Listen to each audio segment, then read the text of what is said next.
Salut tout le monde et bon dimanche à tous et à toutes.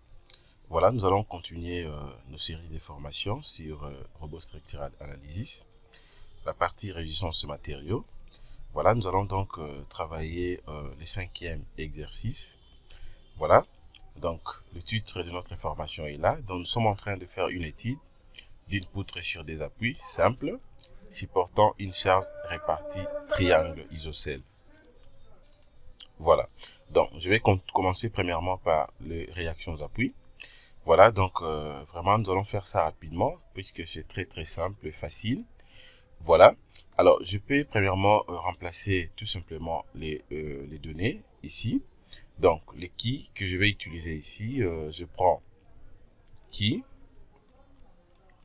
Voilà, donc la valeur des keys que je vais utiliser ici, je prends une valeur de 5 kN. Voilà, je vais utiliser une valeur de 5 kN. Et à part ça aussi, la grande portée, le L. Je prends la portée de 8 mètres. Voilà. Donc, c'est ce que nous allons utiliser. Alors, je peux commencer par les réactions d'appui.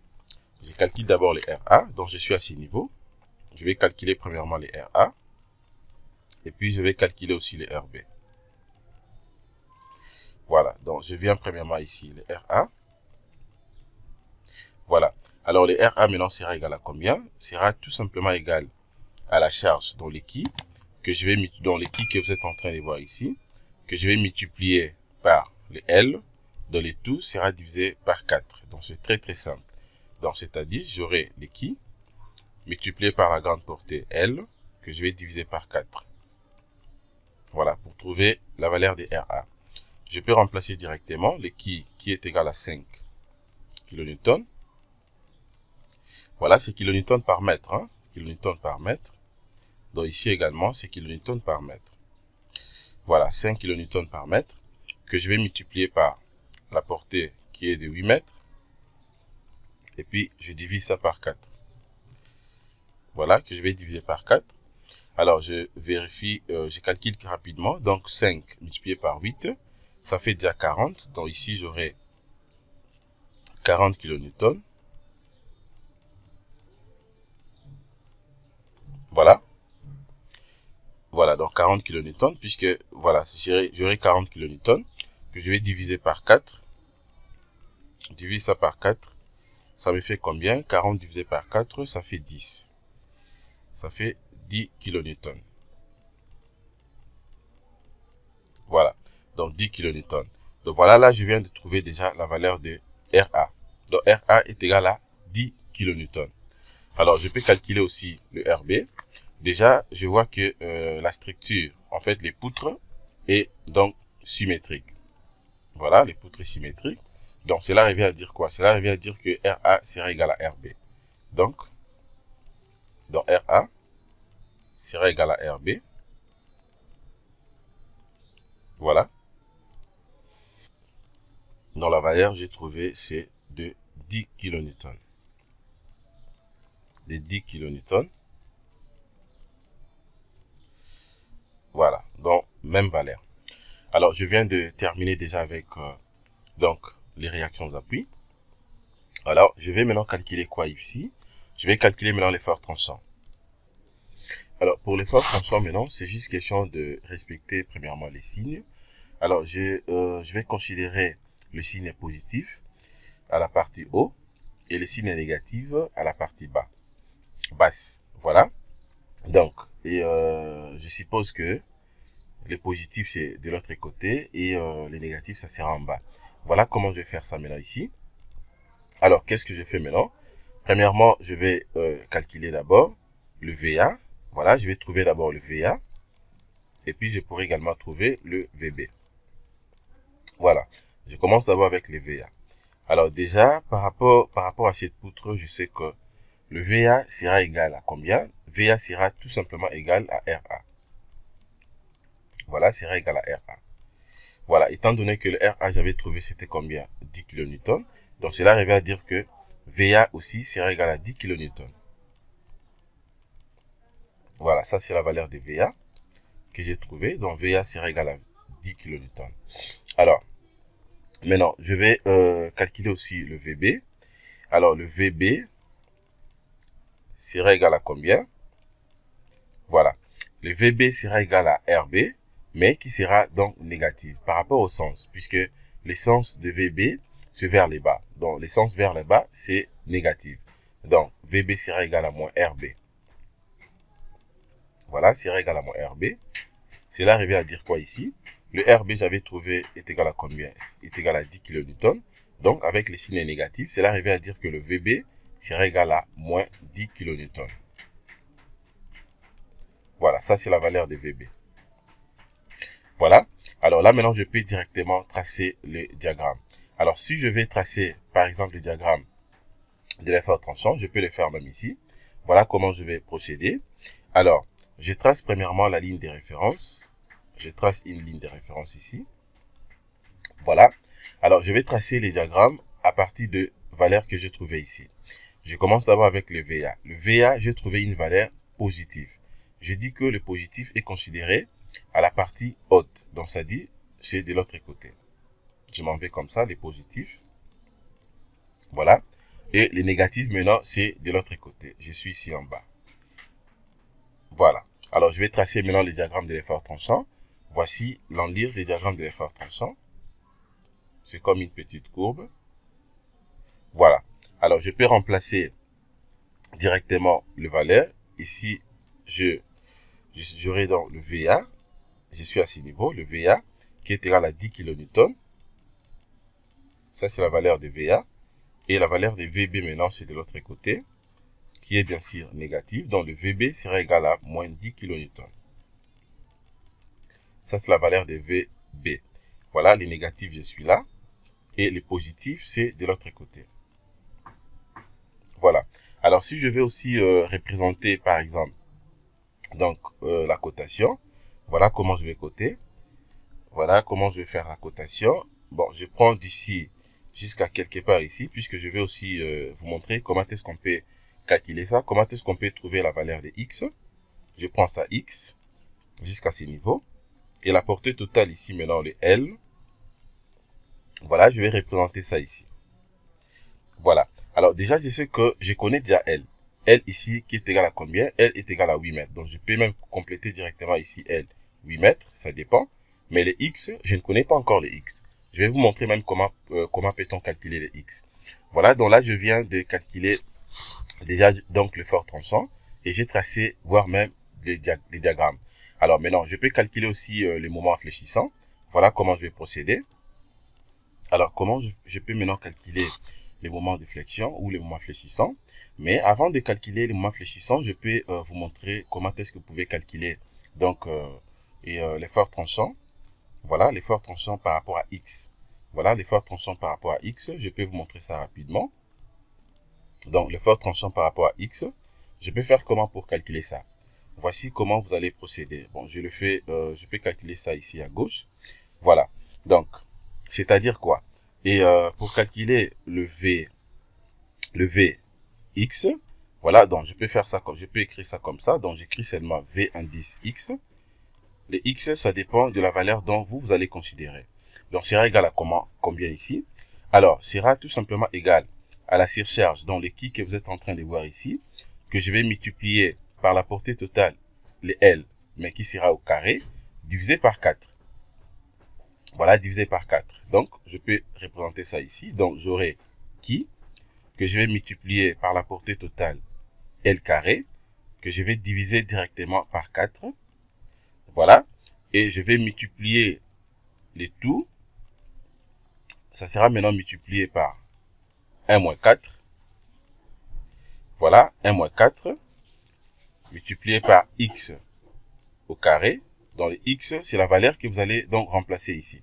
X carré divisé par L, la portée totale au carré également.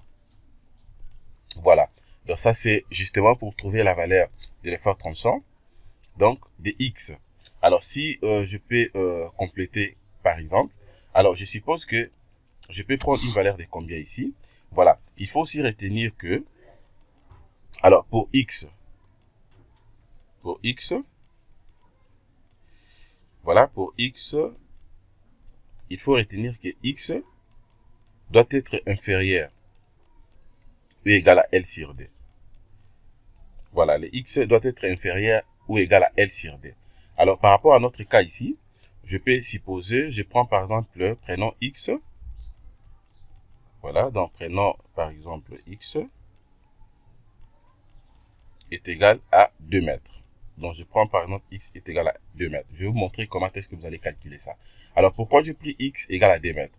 Déjà ici, il y a un élément déjà tout au début ici qui nous dit que pour X doit être inférieur ou égal à L sur D. Alors, si je remplace le L par sa valeur ici, le L par rapport à notre cas est égal à combien? L est égal à 8 mètres. Alors, si je prends 8 mètres divisé par D, ça fait combien? Ça fait donc 4. Ça fait 4. Donc, c'est-à-dire que je peux prendre la valeur de X. Je peux considérer la valeur de X qui est égale à 4, tout comme je peux prendre une valeur inférieure à 4. Donc, moi, j'ai pris une valeur de 2. Voilà, donc je peux prendre 2, je peux prendre 1, je peux prendre 3, tout comme 4, puisque c'est inférieur ou égal. Alors, moi, j'ai pris maintenant 2. Alors, s'il faut remplacer maintenant, voilà comment il faut procéder.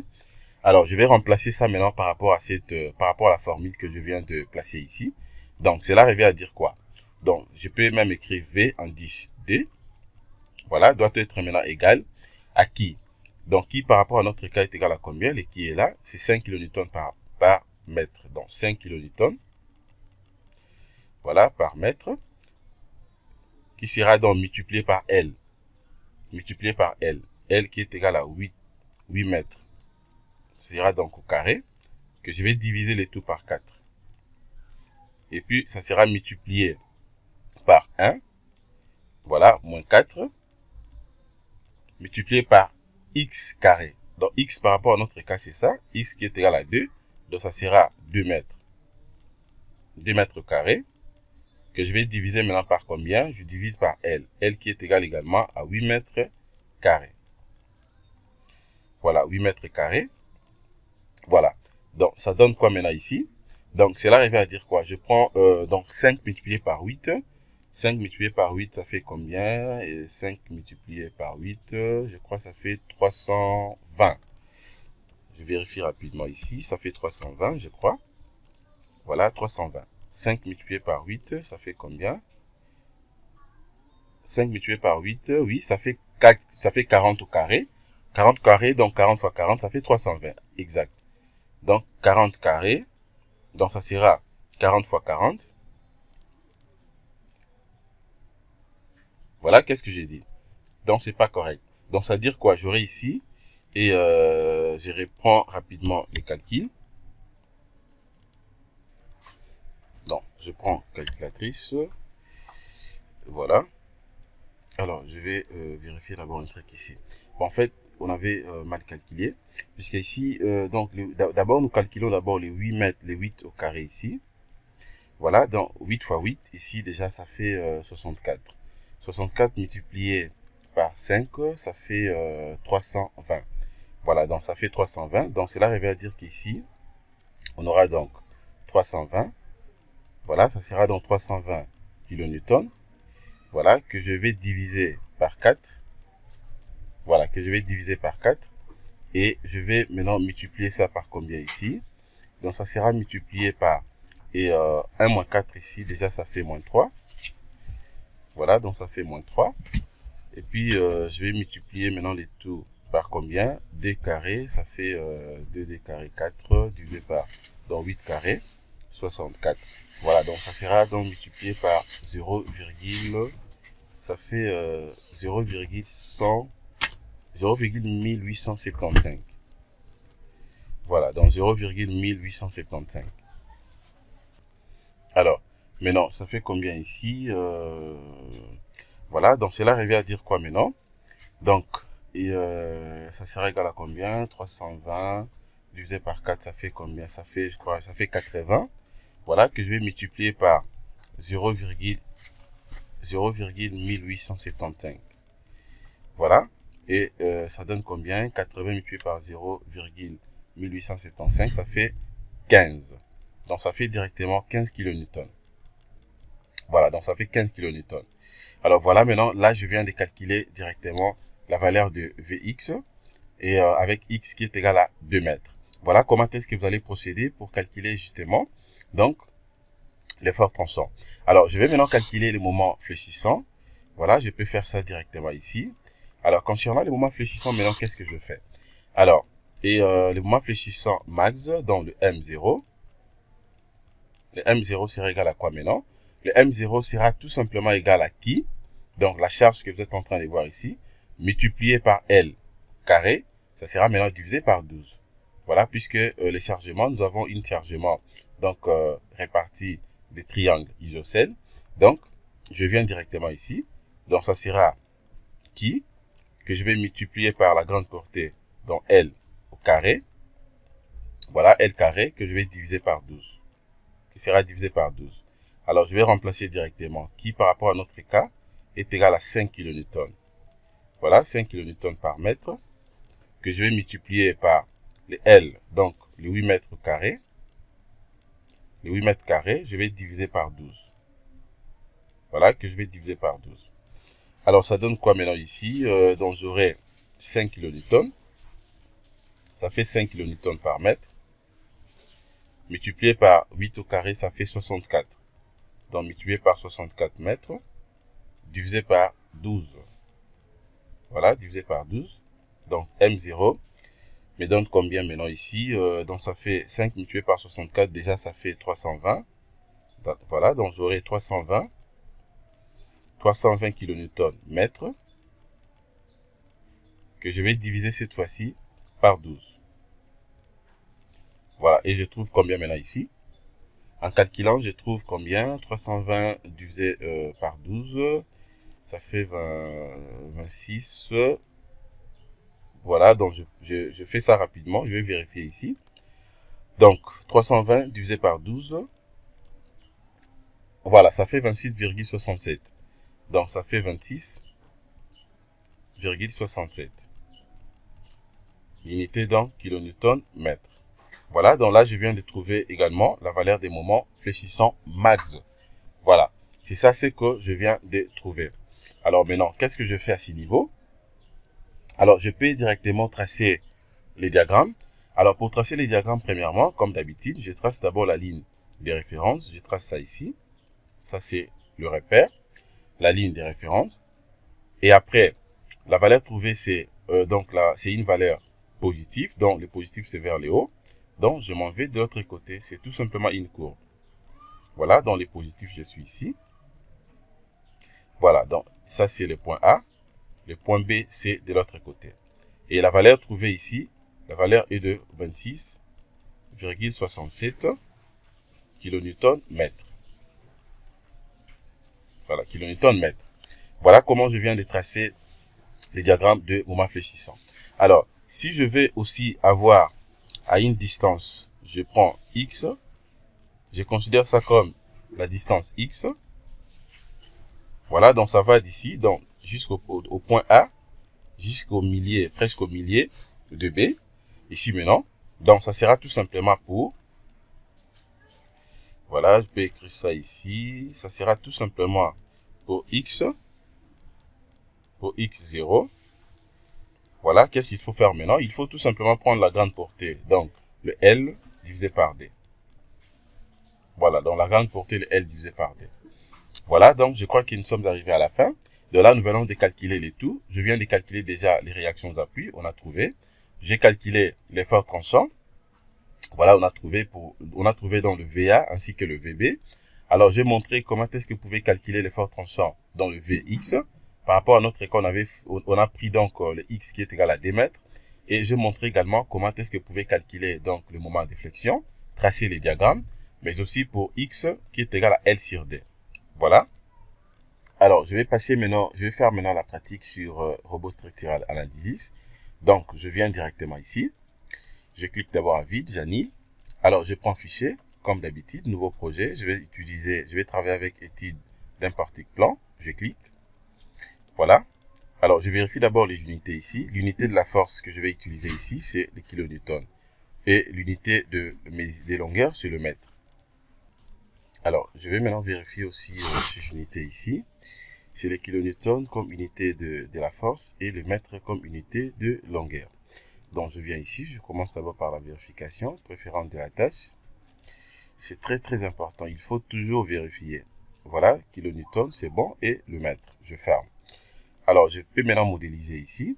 Donc, je clique premièrement ici. Je vais répéter une fois. La portée est de combien? La portée est de 8 mètres. Une fois, espacement 8 mètres. OK. J'ajoute. Z, 0 une fois. J'ajoute et j'applique. Donc, c'est la même procédure. Je viens ici, je prends et barre. Toujours IP et 100. Je clique premier point. Deuxième point là-bas. Je ferme. Je prends maintenant appui. C'est un appui simple. Je mets ça à gauche. Rotile, je le place à droite. Je ferme. Alors, je prends la cotation. Comme d'habitude. Premier clic. Deuxième clic. Je vérifie. Le Kimil, ça fait 8. Je peux vérifier aussi la section. Voilà, il n'y a pas de problème. Alors, je cache premièrement. Qu'est-ce que je fais? Je vais définir maintenant les cas de charge. Je clique sur cas de charge. Je vérifie d'abord la nature des cas de charge. Je suppose que je prends toujours la nature d'exploitation. Je viens ici, donc je prends d'exploitation. J'introduis la lettre qui minuscule, telle qu'elle est représentée ici. Voilà, le qui minuscule est là. C'est ce que j'ai considéré également. J'ajoute. Voilà, c'est bon. Je ferme. Le poids propre est déjà pris en compte. Je peux vérifier ça à partir d'ici. Je peux les supprimer déjà tout au début avant que je puisse charger. Mais je laisse ça d'abord comme ça. Je pourrais les supprimer après. Je rentre. Voilà, je prends maintenant définir charge. Je vais prendre bas. C'est quel type de chargement ici? Je vérifie. Voilà, la répartition des charges est de la forme triangle isocèle. Voilà, donc avec 3P. P1 égale à 0. P2 égale à 5 kN par mètre. P3 égale à 0. Je rentre maintenant ici. Je prends charge trapézoïdale. Voilà, je cherche 3P. Je prends 3P. Donc, P1 égale à 0. P2, maintenant, j'introduis la valeur. Égale à 5. Voilà, 5. Comme c'est une valeur qui vient du haut vers le bas, donc j'introduis les signes négatifs. Donc, moins 5, j'ajoute. P3 également sera égal à 0. J'ajoute. J'introduis directement les numéros de la barre. Et j'applique. Quand j'applique, voilà ce que je viens d'obtenir. Je ferme. Je peux cliquer ici pour avoir même ces valeurs. Voilà. Donc, jusqu'à là, je suis dans le bon. Dans la configuration, c'est la même chose. Voilà, je rentre ici. Je vérifie d'abord la structure. Je prends analyse, vérifier structure. 0, 0, c'est bon, je ferme. Et je lance les calculs. Voilà, je viens de calculer. Alors, je peux directement vérifier les éléments de réduction et faire la comparaison. Déjà, à ce niveau, je sais que je n'aurai pas de bonnes valeurs puisque je n'ai pas encore supprimé le poids propre. Je vérifie quand même. Je prends donc résultat. Je peux prendre diagramme barre, tout comme je peux prendre directement réaction, puisque je vais d'abord vérifier les réactions d'appui. Je prends réaction. Voilà, déjà à ce niveau, vous allez voir que suivant l'axe des X, c'est 0, 0, 0, c'est nil. Il n'y a pas de valeur, c'est normal, puisqu'en hauteur, on n'avait introduit rien comme valeur, suivant la direction des X.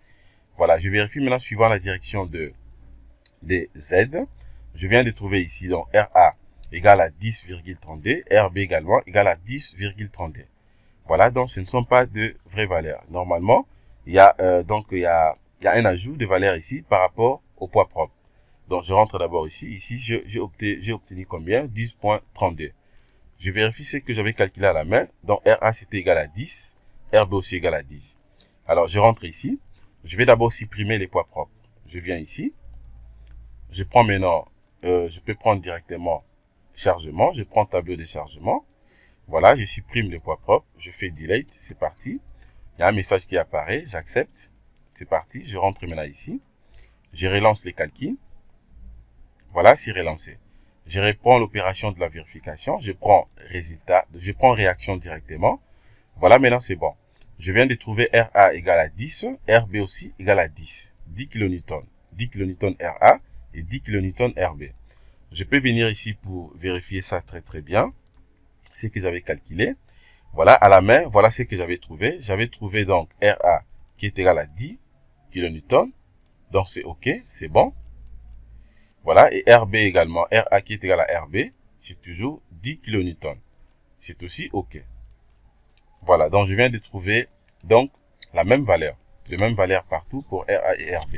Donc je viens ici, voilà, c'est identique. Alors je peux aussi vérifier ça de cette façon.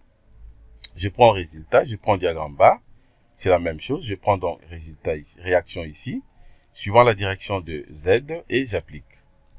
Voilà, je viens d'obtenir la même valeur. Voilà, la même valeur. Je peux reprendre même l'opération ici. Je prends effort. Vous allez voir que c'est toujours 10. Je prends effort.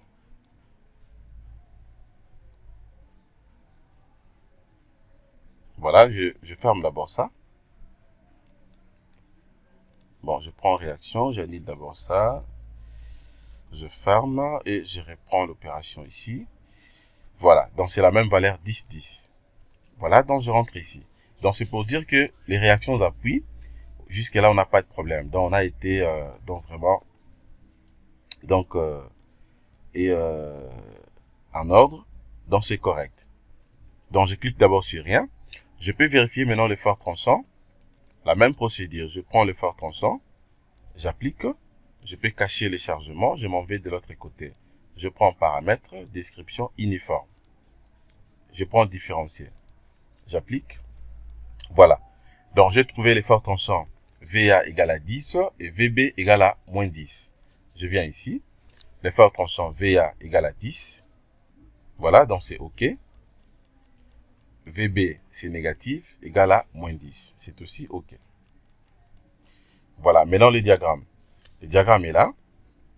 Les diagrammes, les positifs, c'est vers le haut, les négatifs, c'est vers le bas. Je vérifie. Positif, c'est vers le haut. Voilà, c'est ça. Les négatifs, c'est vers le bas. Unité, c'est les kilonewtons. Donc, jusque-là, nous sommes dans les bons. Voilà. Ça, c'est pour les phares tranchants. Alors, je pouvais aussi faire ceci. Je pouvais faire ceci. Par exemple, je peux faire ceci. Je viens d'abord ici. Je clique sur rien et j'applique.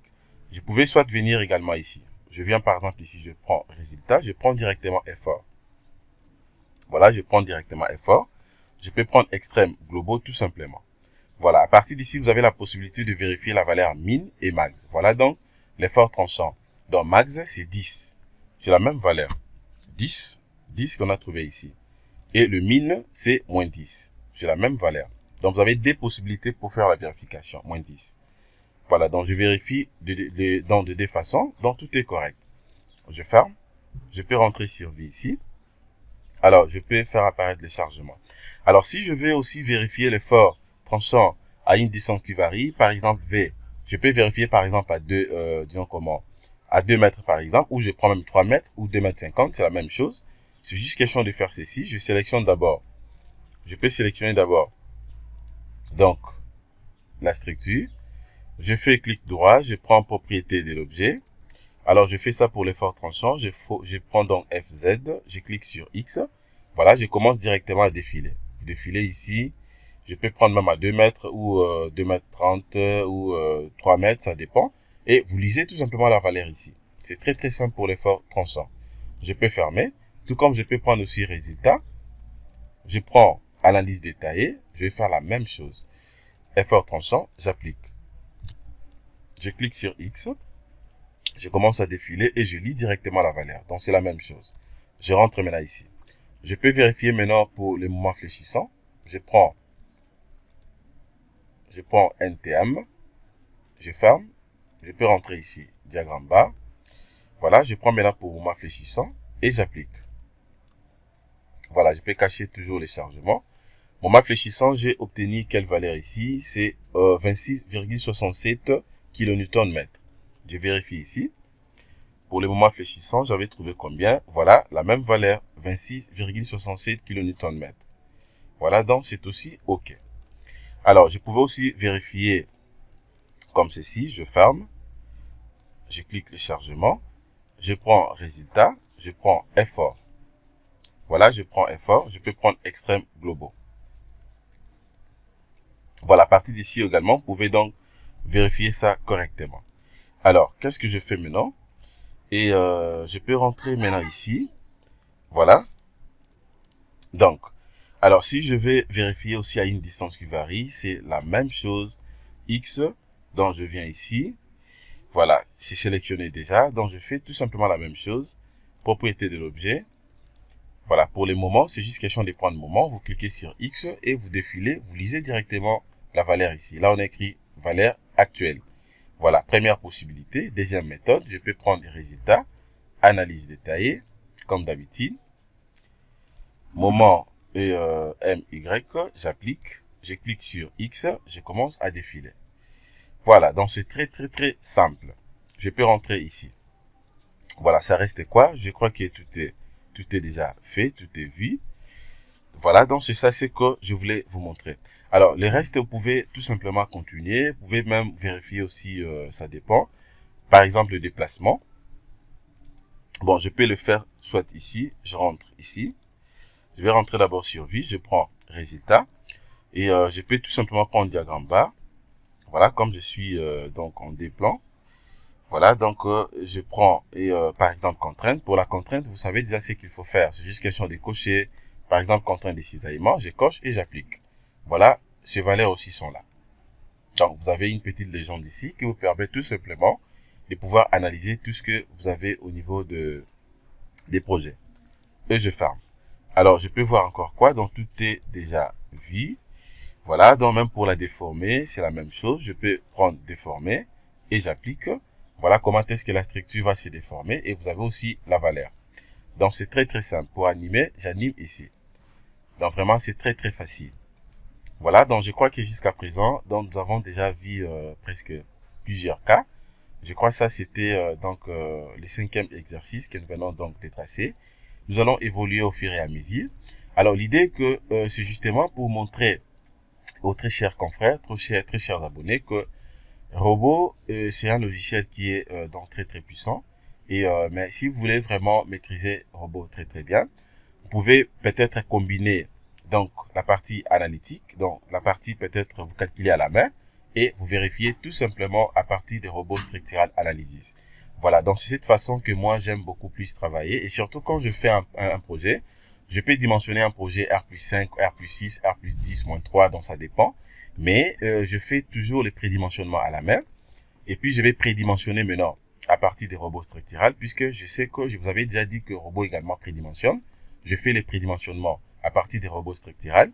Je pourrais comparer maintenant ce que j'avais fait à la main avec ce que le robot m'a donné. Et puis, j'évolue directement dans l'étude. Donc, c'est de cette façon que moi, je manipule en fait les logiciels. Et c'est pas seulement robot, même Revit et d'autres logiciels, des calculs des structures, Tecla ou Revit, donc tout ce que vous connaissez, ce que moi j'utilise. Voilà, donc je procède de la même façon. Voilà, donc je crois que nous sommes arrivés à la fin de notre formation d'aujourd'hui. Merci de votre disponibilité et je vous prie de faire une large diffusion de mes tutos. Partagez ça donc à vos différentes plateformes et auprès de vos connaissances également, de manière à ce que nous puissions sauver en fait donc notre communauté d'ingénierie. Voilà, merci de votre disponibilité. Au revoir.